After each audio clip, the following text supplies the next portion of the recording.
सांगितलंय की सगळे पुरावे गोळा करून त्याला पार लटकवून टाकायचं फाशीवर.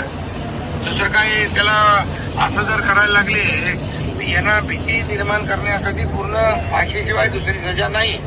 आणि म्हणून ही पण केस फास्ट ट्रॅकवर टाकून यांना आरोपीला नराधमाला तो ज्यांनी हे कृत्य केलं अतिशय निर्गुण कृत्य केले आहे, अनुष्केला काळीमा फासणारा केलेला आहे आणि या परिवाराच्या सोबत आपण आहोत.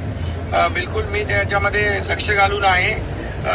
डे टू डे त्याच्यामध्ये काय काय प्रगती होते ते मी पाहतोय आणि आरोपीला कठोर शिक्षा म्हणजे छोट्या बच्चूवर हे अत्याचार केला तर त्याला फाशी झाली पाहिजे अशा प्रकारची मागणी सरकारच्या वतीने आपण कोर्टामध्ये करणार आहोत. वाईट प्रसंग झालेला आहे, तुमच्यावरचा प्रसंग तो आमचा प्रसंग आहे असं समजून आपण मी त्याच्या मागे आहे बिलकुल आणि त्याला फाशीची शिक्षा व्हायला पाहिजे यासाठी सगळे प्रयत्न आपण करू. सांगितलंय की सगळे पुरावे गोळा करून त्याला पार लटकवून टाकायचं फाशीवर. दुसरं काय त्याला असं जर करायला लागले यांना भीती निर्माण करण्यासाठी पूर्ण फाशीशिवाय दुसरी सजा नाही.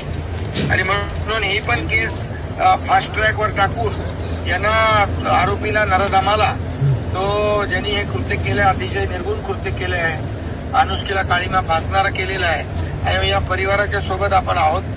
बिलकुल मी त्याच्यामध्ये लक्ष घालून आहे.